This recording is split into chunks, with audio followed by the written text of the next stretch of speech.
Sebelum itu kita kenalan juga dulu sama pematerinya. Jadi untuk hari ini itu kita eh, akan mendapatkan materi dari Kak Adel. Jadi Kak Adel ini akan memaparkan bagaimana sih sebenarnya cara membuat konten yang menarik untuk bisa ngebantu UMKM kita tuh lebih up lagi gitu, lebih go digital, lebih banyak di tahu sama halayak umum gitu. Jadi fokusnya di kontennya itu. Oke, untuk Kak Adel saya persilakan. Terima kasih untuk moderator. Eh, Kali ini saya akan mempresentasikan materi mengenai kreatif konten untuk UMKM. Nah, bikin konten yang menarik dan bikin laris. Yang pertama itu kita harus tahu dulu apa itu kreatif konten. Nah, kreatif konten itu adalah konten yang dibuat dengan cara yang kreatif agar pesan yang ingin disampaikan menjadi lebih menarik dan mudah dipahami. Nah, konten ini tidak hanya berisi informasi, tapi juga dikemas dengan ide, konsep, ataupun tampilan yang unik sehingga tidak membosankan bagi audiens. Nah, tujuannya adalah membuat orang tertarik untuk melihat atau membaca atau menonton sampai selesai konten kita gitu. Nah, kreatif konten biasanya disesuaikan dengan target audiens dan platform yang digunakan seperti Instagram, TikTok, YouTube. Nah, bentuknya juga bisa berupa video, gambar, atau tulisan atau kombinasi dari semuanya. Dengan penyampaian yang kreatif, pesan dapat diterima dengan lebih baik, lebih mudah diingat, dan mendorong audiens untuk berinteraksi seperti memberikan komentar, menyukai, atau membagikan konten tersebut. Nah, uh, boleh next.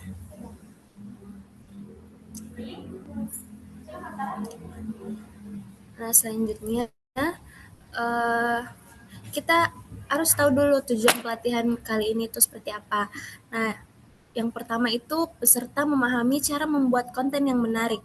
Nah, di sini Bapak Ibu diharapkan dapat memahami konsep dasar konten kreatif yang mampu menarik perhatian audiens di media sosial, seperti akan dikenalkan dengan elemen penting dalam sebuah konten seperti visual, eye-catching, pesan yang jelas, serta cara penyampaian yang sesuai dengan karakter brand UMKM. Dengan ini, Bapak Ibu tidak hanya sekedar membuat konten, tetapi mampu menciptakan konten yang relevan, menarik, dan mudah diingat oleh calon pelanggan. Yang kedua, eh, peserta mengetahui jenis konten yang paling cocok untuk UMKM. Nah, Bapak Ibu akan belajar mengenali berbagai jenis konten yang efektif untuk UMKM, mulai dari konten promosi, edukasi, testimoni pelanggan, hingga konten aktivitas sehari-hari atau behind the scene. Nah, tujuannya agar peserta tidak bingung menentukan ide konten dan dapat menyesuaikannya dengan kebutuhan bisnis, target pasar, serta platform media sosial yang digunakan. Nah, dengan begitu konten yang dibuat menjadi terarah dan tepat sasaran. Nah, selanjutnya yang ketiga, bisa membuat atau mampu membuat foto dan video sederhana namun tetap menarik. Nah, Bapak Ibu dibekali keterampilan dasar untuk membuat foto dan video produk menggunakan peralatan sederhana seperti handphone. Nah, Bapak Ibu akan memahami teknik dasar pengambilan gambar, pencahayaan, sudut pengambilan, serta komposisi yang baik agar produk terlihat lebih menarik dan profesional. Nah, dengan kemampuan ini, UMKM dapat menghasilkan konten visual yang layak promosi tanpa harus bergantung pada peralatan yang mahal. Nah, selanjutnya yang keempat itu eh, bisa bikin caption menarik yang menarik pelanggan. Nah, di sini Bapak Ibu mampu membuat caption yang menarik dan mendorong pembelian. Bapak Ibu diharapkan mampu menyusun caption yang tidak hanya informatif, tetapi juga persuasif dan mudah dipahami oleh pelanggan. Caption yang baik dapat membantu menjelaskan keunggulan produk, membangun kedekatan dengan audiens, serta uh, mengajak calon pelanggan untuk melakukan tindakan seperti bertanya, memesan, sampai membeli. Dengan caption yang tepat, tentu konten yang dibuat dapat memberikan dampak yang nyata terhadap peningkatan penjualan UMKM itu sendiri. Next. Nah, di sini juga Bapak Ibu harus memahami kenapa konten itu penting untuk UMKM. Nah, konten itu penting untuk UMKM karena yang pertama, orang membeli setelah melihat konten. Nah, di era digital seperti sekarang ini, sebelum datang ke toko atau chat penjual, orang biasanya melihat konten terlebih dahulu dari foto, video, atau postingan yang kita buat. Nah, calon pelanggan menilai apakah produk kita menarik atau tidak. Konten yang bagus pasti bisa memancing rasa penasaran, keinginan mencoba sampai akhirnya membuat orang memutuskan untuk membeli produk kita. Nah, yang kedua itu karena konten adalah wajah usaha kita. Konten di media sosial itu ibarat etalase atau wajah kita di dunia online. Kalau fotonya asal-asalan, captionnya tidak jelas, orang bisa mengira produknya kurang berkualitas. Nah, sebaliknya, apabila konten yang kita buat itu rapi, konsisten, sesuai dengan karakter usaha yang akan membentuk citra yang baik dan profesional di mata pelanggan. Nah, biasanya sebelum pelanggan datang ke toko atau mencoba produk, mereka biasanya melihat terlebih dahulu konten kita di media sosial seperti Instagram, WhatsApp, atau Marketplace. Nah, kalau kontennya rapi, jelas, dan menarik, pasti orang akan menilai usaha kita itu profesional dan serius. Nah, sebaliknya kalau konten kita asal-asalan, calon pelanggan bisa ragu untuk membeli meskipun produk kita itu sebenarnya bagus. Nah, selanjutnya yang ketiga itu um, konten yang bagus bisa bikin percaya. Nah, pelanggan cenderung lebih percaya pada usaha yang aktif posting, menampilkan produk yang jelas dan terlihat serius menjalankan bisnisnya. Nah, konten yang informatif, jujur, dan menarik pasti akan membuat pelanggan merasa yakin bahwa usaha kita ini benar-benar ada, produknya nyata, dan pelayanannya juga bisa dipercaya. Um, foto atau video yang jelas, pencahayaan bagus, dan informasi yang jujur pasti akan membuat pelanggan merasa aman untuk membeli. Konten yang konsisten dan berkualitas pasti juga akan memberikan kesan bahwa usaha kita ini memang aktif, terpercaya, dan bertanggung jawab terhadap produk yang kita jual. Selanjutnya yang keempat itu konten yang jelas bikin pelanggan tidak bertanya-tanya. Kalau dalam konten sudah ada informasi penting seperti harga, isi produk, cara pesan, dan keunggulan produk, pasti tentunya pelanggan tidak perlu bolak-balik lagi bertanya di chat. Ini akan menghemat waktu juga penjual dan akan membuat proses transaksi jadi lebih cepat, nyaman, baik untuk kita maupun untuk pelanggan tentunya. Nah, selain itu, konten yang jelas juga akan mengurangi pertanyaan dari pelanggan. Jika di dalam konten sudah dijelaskan misal harga, isi produk, varian, atau cara order, dan kontak yang bisa dihubungi, pelanggan tidak perlu lagi bertanya ulang mengenai apa yang ingin dia tanyakan karena informasinya sudah jelas tertera di situ.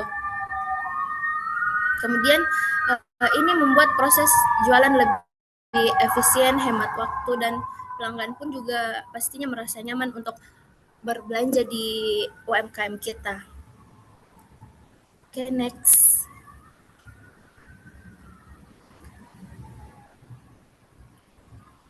Kemudian ada ciri konten. Boleh next. Nah, ciri konten yang menarik. Nah, dalam membuat konten, ada beberapa hal penting yang harus diperhatikan agar pesan yang disampaikan bisa sampai ke calon pelanggan.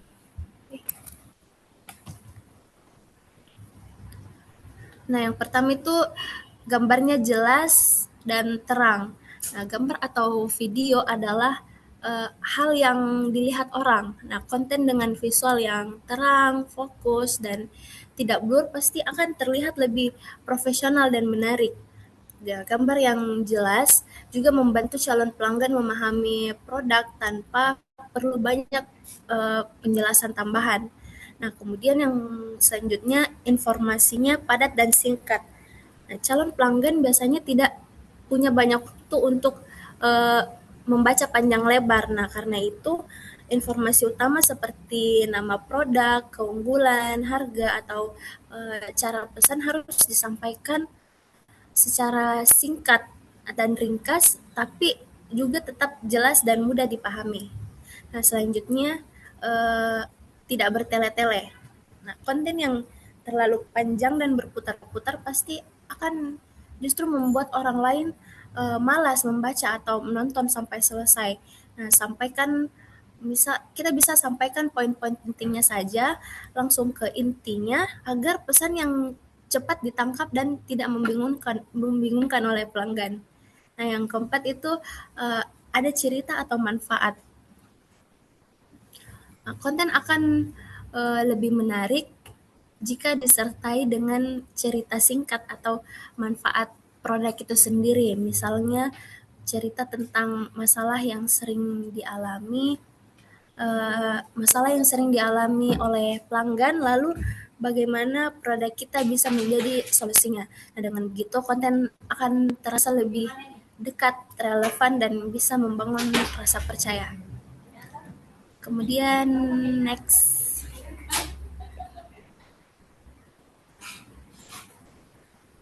Nah, jenis konten untuk UMKM. Di sini jenis konten yang menarik, yang baik untuk UMKM itu yang pertama ada foto produk. Nah, foto produk adalah jenis konten yang paling dasar dan paling penting. Nah, melalui foto pasti pelanggan pertama kali menilai apakah produk kita ini menarik atau tidak. Nah, oleh karena itu foto makanan atau minuman yang harus terlihat jelas, fokus, dan pastinya menggugah selera. Nah, usahakan produk difoto dari beberapa sudut atau beberapa angle, lalu kemudian menampilkan isi, tekstur, dan porsinya. Di sini kita tidak perlu memakai kamera yang mahal, cukup menggunakan HP dan pencahayaan yang baik dan latar yang rapi tentunya. Pasti foto produk yang bagus akan membuat pelanggan membayangkan rasa dan kualitas makanan sehingga mereka lebih yakin untuk membeli. Nah, kemudian video proses.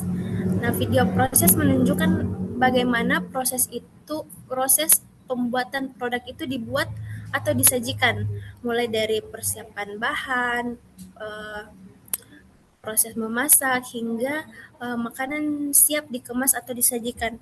Nah, konten ini penting karena membuat usaha terlihat jujur, bersih, dan profesional. Nah, pelanggan bisa melihat bahwa produk yang kita buat dengan serius dan penuh perhatian itu tentunya akan menarik lebih banyak pelanggan lagi setelah melihat konten yang kita buat. Nah, selain itu, video proses biasanya lebih menarik karena bersifat dinamis dan bisa meningkatkan durasi tonton serta interaksi kita dengan pelanggan di media sosial. Terus yang ketiga, eh, konten mengenai testimoni pelanggan. Nah, testimoni pelanggan bisa berisi pengalaman atau review jujur dari orang yang sudah membeli dan mencoba produk kita. Nah, konten ini juga bisa berupa screenshot chat, foto pelanggan dengan produk, atau video singkat mereka saat memberikan review mengenai produk yang kita jual. Kemudian testimoni ini pasti sangat berpengaruh dalam membangun kepercayaan calon pelanggan karena orang cenderung lebih percaya pada pendapat sesama pembeli dibandingkan promosi dari penjual. Nah, semakin banyak testimoni positif yang kita dapat atau yang ditampilkan, pasti semakin kuat juga citra usaha kita di mata pelanggan yang baru yang calon pelanggan yang akan membeli produk kita. Kemudian konten edukasi. Nah, konten edukasi itu bisa berfungsi untuk memberikan nilai tambah kepada pelanggan. Nah, isinya itu bisa berupa eh, tips menyimpan makanan agar tetap tahan lama, atau cara memanaskan kembali makanan frozen, atau cara menikmati produk agar rasanya lebih maksimal. Nah, konten ini bisa menunjukkan bahwa UMKM itu tidak hanya fokus untuk menjual, tetapi juga peduli dengan kepuasan pelanggan. Nah, selain itu, konten edukasi juga membuat akun usaha terlihat aktif, bermanfaat, dan lebih dipercaya tentunya. Kemudian konten yang selanjutnya itu bisa membuat konten promo. Nah, konten promo itu bertujuan untuk mendorong penjualan secara langsung. Nah, promo bisa berupa harga diskon, paket bundling, promo khusus di hari-hari tertentu, atau pengenalan tentang menu baru misalnya. Nah, dalam membuat konten promo, informasi harus disampaikan dengan jelas dan singkat, seperti periode promo, syarat dan ketentuan, serta cara pemesanannya. Nah, konten promo yang menarik dan tepat waktu bisa meningkatkan penjualan dan membuat pelanggan tertarik untuk mencoba atau membeli ulang produk kita. Nah, dengan memadukan kelima jenis konten yang tadi secara konsisten, pasti UMKM tidak hanya terlihat aktif di media sosial, tetapi juga lebih profesional, dipercaya, dan berpeluang besar untuk meningkatkan penjualan. Nah, oke, next lagi.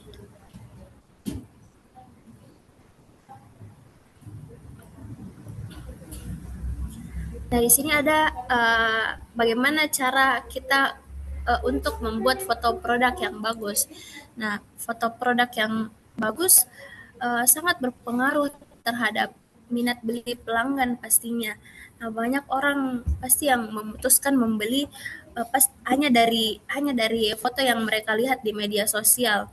Nah, oleh karena itu, UMKM perlu memahami cara sederhana mengambil foto produk agar terlihat menarik, jelas, dan profesional meskipun hanya menggunakan handphone. Yang pertama itu bisa pakai cahaya dari jendela. Nah, cahaya itu adalah kunci utama dalam foto produk. Nah, gunakan cahaya alami dari jendela pada pagi atau sore hari, eh, pasti akan membuat foto kita itu lebih bagus karena cahayanya lebih lembut dan merata. Terus hindari menggunakan flash karena flash itu bisa membuat makanan terlihat keras, atau misal kayak gorengan, dia lebih membuat foto produk itu lebih berminyak atau warnanya tidak natural. Nah, bisa diarahkan produknya menghadap ke jendela agar tekstur dan warna makanannya terlihat lebih hidup. Kemudian background yang sederhana. Nah, background yang sederhana itu eh, membantu produk menjadi fokus utama. Nah, pasti kita harus memilih latar atau background yang polos seperti meja kayu, kain putih, atau eh, alas yang berwarna netral. Nah, kita bisa hindari background yang terlalu ramai karena bisa mengalihkan perhatian dari produk. Nah, background yang rapih membuat foto kita juga terlihat lebih bersih dan profesional. Kemudian yang ketiga, pilih angle foto yang tepat dari atas atau 45 derajat. Ambil foto yang dekat. Ya, pilih angle foto yang tepat dari atas atau 45 derajat. Nah, angle atau sudut pengambilan foto sangat menentukan hasil foto kita juga. Nah, foto dari atas itu cocok untuk menampilkan isi atau susunan produk secara keseluruhan. Nah, sedangkan angle 45 derajat itu cocok untuk menunjukkan bentuk, tinggi, dan tekstur makanan. Nah, pasti kita gunakan angle yang paling bisa menonjolkan keunggulan dari produk UMKM itu sendiri. Terus yang keempat, ambil foto yang dekat atau close up. Nah, foto close up bisa membantu pelanggan melihat detail dengan jelas seperti tekstur, isian, atau topping. Pastikan fokus kameranya itu tetap tetap agar hasil fotonya juga tidak blur. Dengan foto jarak dekat, nah produk akan terlihat lebih menggugah selera dan meyakinkan. Kemudian yang kelima, jangan terlalu banyak dekorasi. Nah, dekorasi memang bisa mempercantik foto, tetapi jangan juga terlalu berlebihan, karena terlalu banyak properti justru akan membuat produk kalah menonjol. Nah, gunakan dekorasi yang secukupnya saja yang masih berhubungan dengan produk kita, misalnya piring, sendok, atau kemasan. Nah, ingat, yang paling penting dalam foto adalah produknya, bukan hiasannya. Nah, dengan menerapkan cara-cara ini, pasti UMKM bisa menghasilkan foto produk yang menarik tanpa harus menggunakan alat mahal seperti kamera canggih. Cukup dengan handphone, cahaya yang tepat, dan penataan yang sederhana, pasti produk kita sudah bisa terlihat profesional dan siap menarik perhatian pelanggan tentunya. Kemudian cara bikin video menarik. Nah, yang pertama itu durasi pendek 5-10 detik. Nah, durasi pendek membuat video lebih besar kemungkinan ditonton sampai habis. Nah, video yang terlalu panjang justru sering dilewati karena penonton ingin cepat melihat isi utamanya. Untuk UMKM, 5-10 detik itu sudah cukup untuk menunjukkan produk keunggulan dan kemasan yang menarik. Terus fokus pada satu pesan utama, misalnya tekstur makanan, bentuk produk, atau hasil akhirnya. Video pendek juga lebih mudah diulang sehingga peluang konten direkomendasikan oleh algoritma untuk menjadi lebih besar. Nah, dari video itu tadi nanti bisa digabung-gabung untuk menjadi suatu video yang menarik. Dari video yang 5 sampai 10 detik itu nanti bisa diedit menjadi video yang lebih menarik tentunya. Terus yang kedua itu tunjukkan momen yang menggugah selera.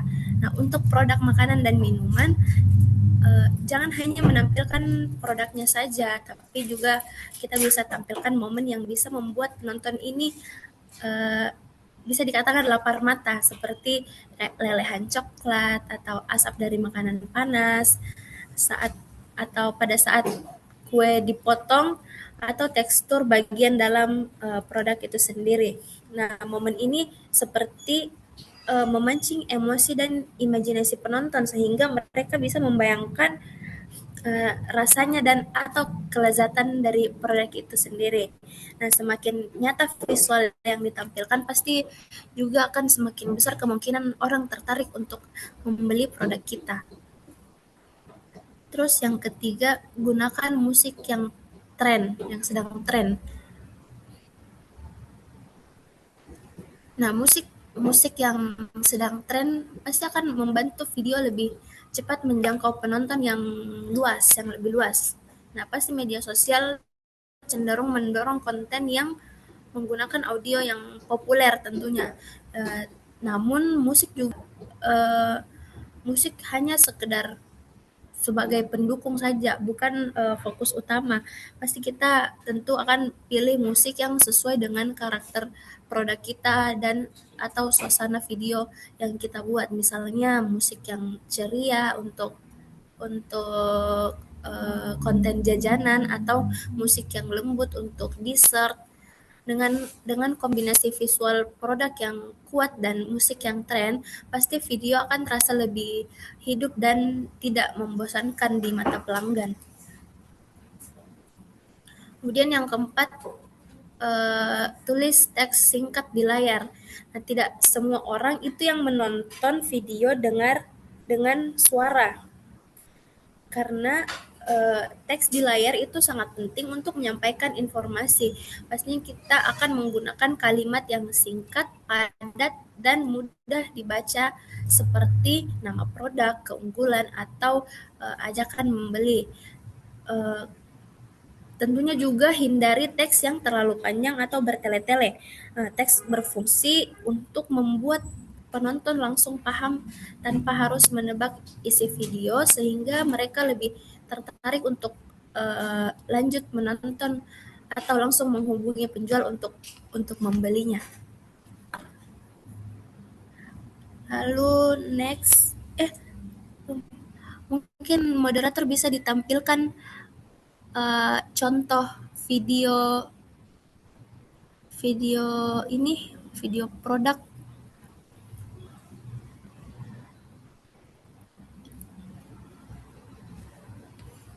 Ini adalah contoh, uh, misal Bapak Ibu ingin membuat konten produk seperti yang kemarin sempat saya buat pada saat kita visit ke salah satu UMKM binaan Rumah BUMN Makassar.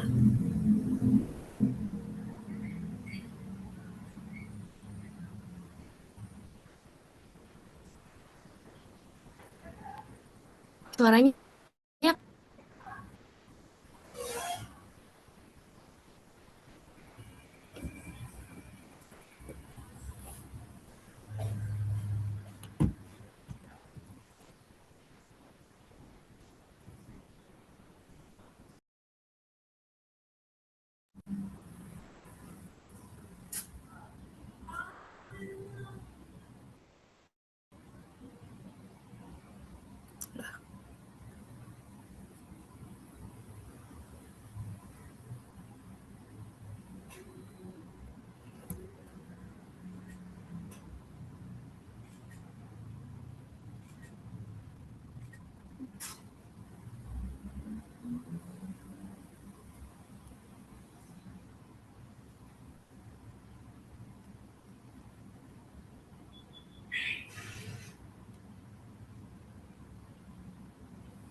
Oke, terima kasih untuk Caca yang sudah menampilkan.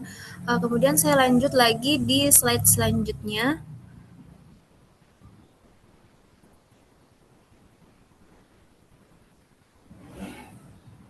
Oh, masih.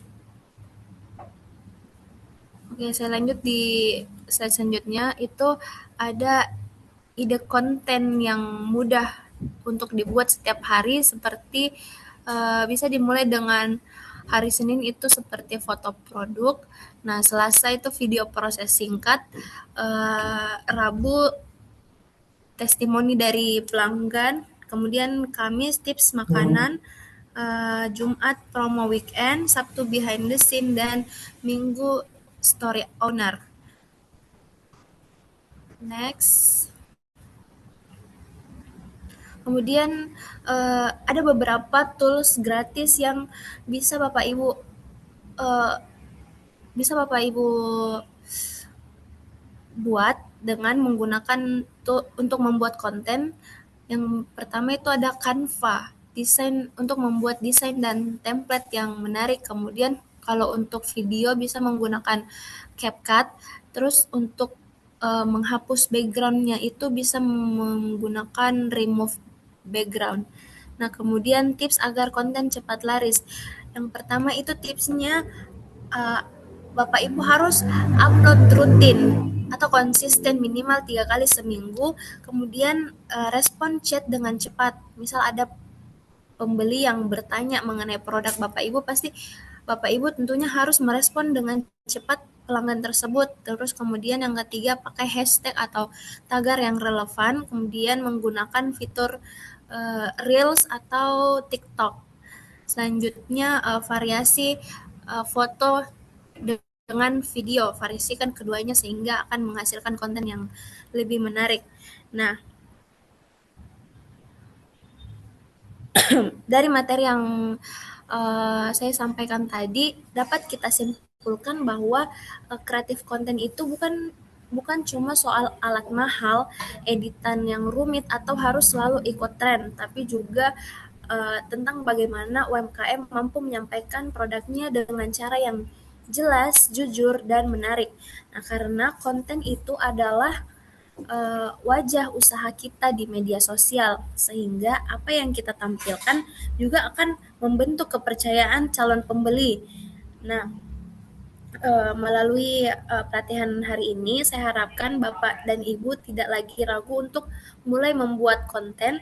Mulailah dari hal yang sederhana seperti foto atau video yang jelas, durasi singkat, pesan yang padat dan konsisten. Nah, ingat, konten yang baik itu tidak harus sempurna, tapi terus dibuat dan terus diperbaiki. Jangan menunggu ramai dulu baru baru percaya diri, karena justru dengan konsisten membuat konten pasti usaha kita juga akan semakin dikenal dan peluang penjualan juga akan terus terbuka. Nah, semoga setelah ini Bapak Ibu bisa langsung mempraktikkan ilmu yang didapat dan menjadikan konten sebagai salah satu kekuatan untuk mengembangkan UMKM Bapak Ibu sekalian.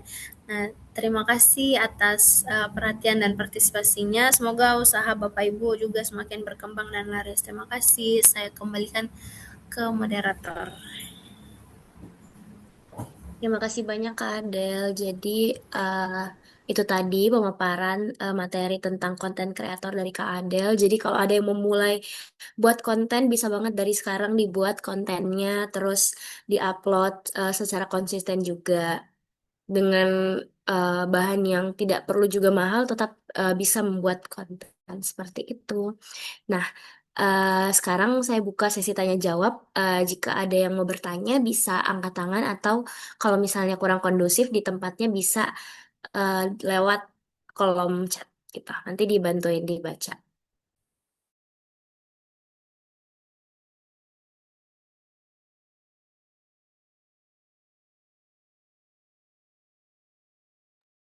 Oke, ini udah ada pertanyaan dari eh, Kak Ibu Persis Garden. Pertanyaannya, bagaimana cara tahu kalau konten yang saya buat itu sesuai dengan target pembeli, katanya gitu. Oke, untuk Kak Adel dipersilakan menjawab. Oke, baik. Terima kasih atas kesempatannya. Pertanyaannya tadi, bagaimana cara tahu kalau konten yang kita buat itu sudah sesuai dengan target pembeli? Nah, konten itu bisa dikatakan sudah sesuai dengan target pembeli ketika respon yang datang bukan hanya sekedar like atau views, tapi juga bisa berupa interaksi yang mengarah ke pembelian seperti komentar dan dan chat chat misal misalkan menanyakan harga atau cara pesan atau ketersediaan produk. Nah, selain itu juga isi konten juga harus terasa relevan dengan kebutuhan calon pembeli, baik dari cara penyampaian, bahasa, maupun informasi yang ditampilkan. Nah, tanda lainnya adalah mulai adanya pembeli yang menyebutkan bahwa mereka mengetahui produk dari konten yang diunggah. Tidak harus langsung ramai, tapi jika konten yang dibuat secara konsisten mampu menarik respon yang serupa dan berdampak pada penjualan, meski sedikit, itu juga menunjukkan bahwa konten tersebut sudah tepat sasaran dan sesuai dengan target pembeli. Seperti itu. Terima kasih. Terima kasih Kak Adel. Bagaimana? Apakah sudah cukup jelas? Dan jika masih ada pertanyaan bisa langsung di raise hand ya.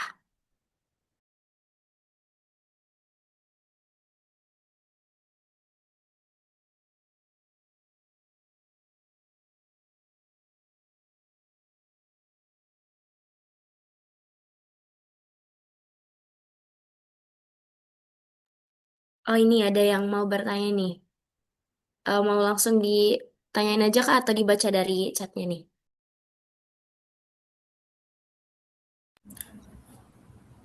Baik, terima kasih Caca. Dari pertanyaannya itu apakah dalam membuat konten kita harus selalu mengikuti tren? Nah, dalam membuat konten kita juga tidak harus selalu mengikuti tren, karena iya tren memang bisa membuat konten lebih cepat dan banyak dilihat orang, tapi bukan menjadi penentu utama keberhasilan dari konten UMKM itu sendiri. Nah, yang paling penting adalah kesesuaian konten dengan produk, target pembeli, dan identitas usahanya. Nah, jika tren yang ada masih relevan dan bisa dikemas sesuai dengan produk, maka tren tersebut boleh dimanfaatkan. Namun sebaliknya jika trennya tidak sesuai, sebaiknya tidak dipaksakan karena justru bisa membingungkan calon pembeli itu sendiri. Nah, konten yang konsisten, jelas informasinya dan jujur menampilkan produk biasanya lebih efektif untuk membangun kepercayaan dan mendorong penjualan dibanding sekedar hanya ikut tren. So, terima kasih. Terima kasih Kak Adel. Jadi kalau misalnya mau buat konten itu nggak perlu selalu ngikutin tren, yang penting dia masih sesuai dengan produk yang kita bawakan seperti apa. Seperti itu. Masih ada nggak yang pengen bertanya? Nanti di raise hand juga atau bisa langsung di kolom chat.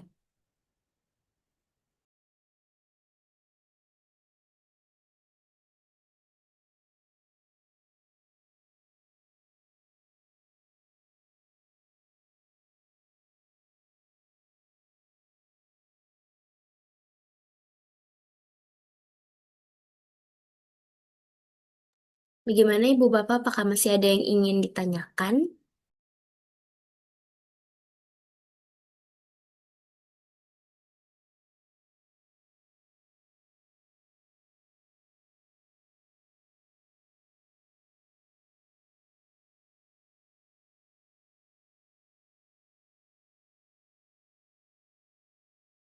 Oh, ini dari Ibu atau Kakak Bake by Light Makassar. Dipersilakan.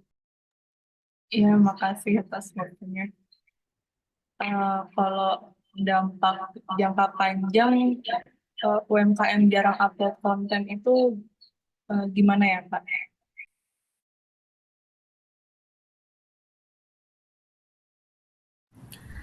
Baik, langsung saya jawab saja. Dampak dari jangka panjang jika UMKM jarang mengunggah konten.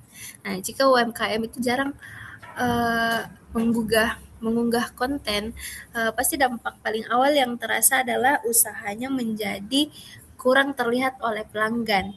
Nah, di media sosial, konsistensi itu sangat berpengaruh terhadap jangkauan. Nah, ketika jarang posting, pasti akun UMKM akan jarang muncul di beranda audiens sehingga lama-kelamaan pelanggan bisa lupa atau bahkan beralih ke kompetitor yang lebih aktif. Nah, dalam jangka panjang, kepercayaan pelanggan juga bisa menurun. Akun yang jarang update juga sering dianggap kurang aktif, kurang serius, atau bahkan sudah tidak beroperasi. Nah, padahal konten adalah itu tadi wajah dari sebuah usaha. Nah, ketika wajah usaha jarang terlihat, pasti kredibilitasnya pun juga akan ikut menurun. Terima kasih. Jadi kalau misalnya eh, ada konten yang tidak secara intens diupload itu sangat bisa gitu menurunkan kepercayaan dari pembeli karena itu juga bisa dilihat sebagai kayak bukti keaktifan dan kepercayaan gitu untuk si UMKM-nya itu. Oke, mungkin untuk sesi tanya jawabnya sampai sini aja. Kalau misalnya masih ada yang, iya sama-sama. Kalau misalnya masih ada yang mau ditanyakan, bisa di drop di kolom komentar gitu.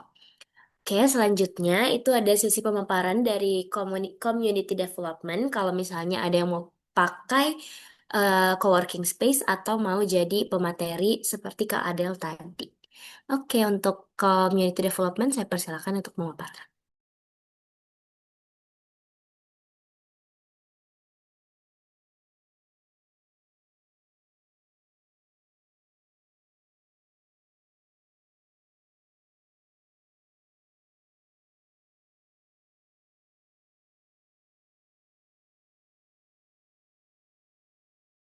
Oke, perkenalkan, nama saya Nabila Rajwa Suhaima. Saya perwakilan dari Divisi Community Development. Eh, Hari ini saya akan menjelaskan tentang ya, syarat peminjaman coworking space yang ada di Rumah BUMN Makassar. Eh, s- Coworking space Rumah BUMN Makassar itu ada beberapa syarat yang harus dipenuhi untuk peminjamannya. Yang pertama itu yang mengajukan surat peminjaman minimal H-3 sebelum kegiatan berlangsung. Dan juga syarat selanjutnya itu jumlah peserta minimal 20 orang dan maksimal 30 orang agar eh, kita saat peminjaman coworking space ini situasinya tetap terkontrol dan tidak menumpuk banyak orang jika kebanyakan. Nah, untuk syarat ketiganya itu wajib melakukan barter konten. Jadi pihak yang meminjam coworking space ini akan membuat konten dan mengunggah di media sosial, di Instagram, dan dari pihak Rumah BUMN Makassar sendiri akan collab dengan akun tersebut, dengan konten tersebut. Nah, untuk syarat selanjutnya itu seluruh peserta wajib follow akun resminya Rumah BUMN. Di sini ada 4 Instagram, 1 TikTok, dan 1 YouTube. Untuk syarat selanjutnya, setiap peserta wajib bergabung di grup UMKM. Nanti setelah ini akan di-share link UMKM, link grup UMKM-nya agar mempermudah peminjaman dan juga informasi tentang pelatihan yang ada di Rumah BUMN Makassar itu tersampaikan. Nah, untuk eh, syarat lebih syarat selanjutnya itu coworking space di rumah BUMN itu tidak boleh melakukan transaksi sama sekali. Jadi jika selama peminjaman coworking space ini, misalnya pelatihan, jika pelatihannya berbayar itu kami tidak bisa menerima eh, syarat dari kami seperti itu dan juga kami eh, mem- tidak dan pihak rumah BUMN sendiri itu tidak memungut biaya dalam peminjaman ini. Untuk info lebih lanjutnya bisa hubungi teman saya Jesse di 0821 4464 6363. Nah, selanjutnya ini ada proses pendaftaran narasumber atau expert pada rumah BUMN. Jadi Rumah BUMN Makassar ini cukup aktif dalam melakukan pelatihan. Jadi kami juga cukup open untuk menerima narasumber yang akan em, menjadi narasumber di pelatihan kita selanjutnya. Mungkin syarat pertamanya itu memiliki akun Instagram aktif atau sosial media yang aktif agar dari pihak Rumah BUMN sendiri itu bisa eh, bisa melakukan konten dan men-tag narasumber yang ada. Yang kedua itu memiliki kompetensi dan pengalaman yang selaras dengan pelatihan yang dibawakan. Jadi, eh, apa yang kita tahu itu harus disampaikan, harus sesuai dengan materi pelatihan yang eh, kalian nanti bawakan. Dan didukung oleh sertifikat kompetensi, gelar, atau yang lainnya dan juga melampirkan data diri berupa CV, foto formal, logo perusahaan, dan modul pelatihan. Nanti di rumah BUMN ini akan eh, up flyer yang berisi tentang informasi pelatihan dan syarat-syarat yang CV, foto, logo perusahaan itu merupakan hal yang sangat penting untuk informasi pelatihan di sosial media rumah BUMN. Dan juga memiliki rekening BRI. Dan apabila narasumber itu belum memiliki rekening, dapat dibantu oleh admin dari kami itu membuka rekening rumah BUMN, nanti kami oper ke bank dan akan dibukakan rekening. Dan juga mampu menghidupkan pelatihan dengan berbagai kegiatan seperti ice breaking, diskusi forum, games, kuis, pretest, dan post-test. Jadi selama pelatihan itu tidak monoton. Mungkin itu saja program-program dari community development. Eh, Seperti biasa bisa menghubungi teman saya Jesse di 0821 4464 6363. Cukup sekian dari saya kembalikan ke MC. Terima kasih. Baik, terima kasih Kak Nabila. Jadi sekali lagi kalau misalnya ada ibu bapak yang mau pakai atau minjem coworking space dan juga mau jadi pemateri di Rumah BUMN Makassar, itu bisa langsung menghubungi nomor yang sudah diterakan tadi. Seperti itu. Oke, sekarang kita lanjut ke pemaparan dari digital marketing tentang UMKM yang pengen go digital. Kayak misalnya mau dibuatkan akun Instagram, konten-konten seperti yang tadi udah dijelaskan ke Adel juga itu bisa dibantu dari rumah BUMN di digital marketing. Nah, sekarang untuk digital marketingnya saya persilakan.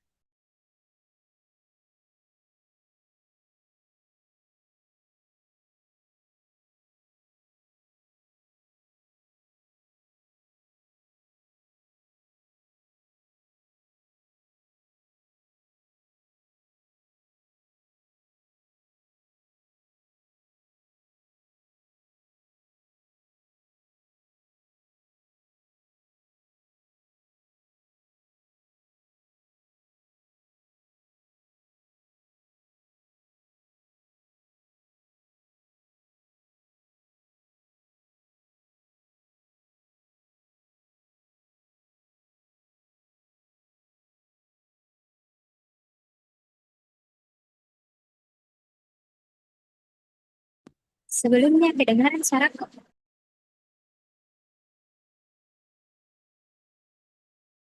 Kedengaran.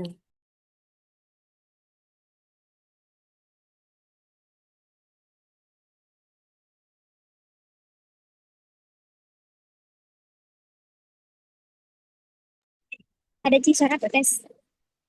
Oke, baik. Perkenalkan. Mohon maaf sebelumnya karena lagi di jalan. Ini saya akan memperkenalkan eh, apa saja program yang ada di Rumah BUMN. Perkenalkan, saya dari Divisi Digital Marketing eh, yang akan memperkenalkan program yang ada di Rumah BUMN. Pertama ada e-katalog dan web. Di sini UMKM itu bisa dibantu dalam membuat promosi produknya melalui langkah awal yaitu dengan mengisi link katalog dan website yang tersedia di Rumah BUMN. Hal ini dilakukan agar UMKM itu lebih mudah dijangkau oleh masyarakat. Nah, selanjutnya ada branding UMKM di mana di sini tuh UMKM dapat dibantu dalam membuat logo, kemasan, brosur ataupun kartu nama untuk meningkatkan daya tarik konsumen gitu.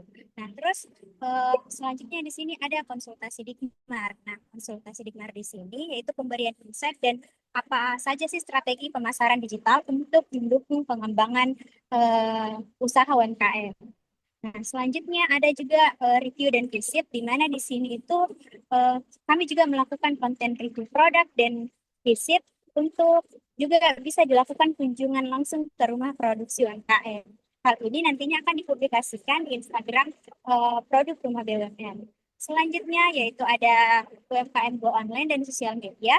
Di sini tuh dibantu untuk membantu UMKM dalam pembuatan website dan untuk memperluas pasar. Nah, hal yang terakhir itu ada di display produk. Nah, display produk di sini nanti produknya UMKM itu bisa juga bisa dipajang atau di rumah BUMN langsung. Begitu. Nah, untuk informasi lebih lanjutnya mungkin bisa langsung menghubungi ke nomor admin atau nomor Mina seperti yang tertera dalam flyer berikut di 082 190 472 661. Sekian dari saya. Selanjutnya saya kembalikan ke sesi. Oke, terima kasih Kak Ismi. Jadi sekali lagi untuk UMKM yang pengen dibantu itu banyak banget program dari Rumah BUMN. Jadi bisa langsung dihubungi di nomor tadi atau kalau belum sempat dicatat juga bisa langsung ke adminnya Rumah BUMN. Gitu. Nah, dari mengikuti pelatihan kali ini itu tentunya bukan hanya mendapatkan ilmu, tapi juga dari Rumah BUMN itu memberikan sertifikat. Jadi sebelum itu saya paparkan dulu sedikit tentang eh, bagaimana cara download sertifikatnya. Sebentar.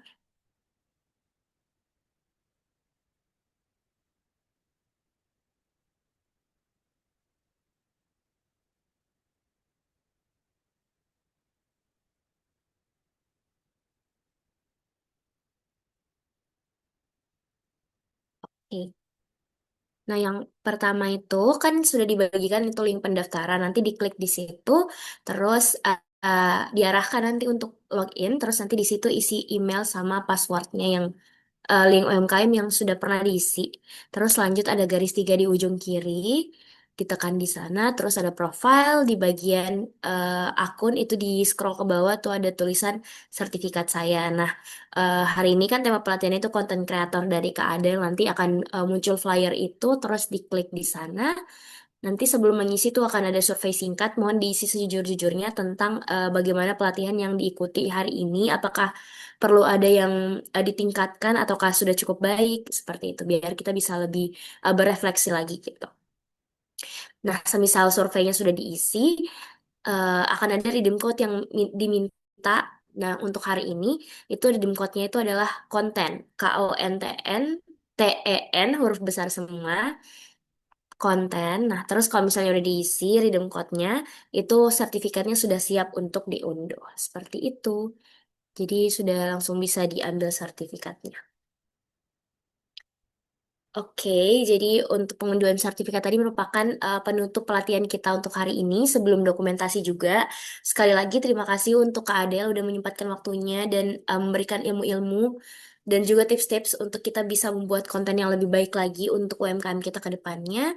Dan juga untuk teman-teman dan ibu bapak yang sudah menyempatkan waktunya juga hari ini terima kasih banyak.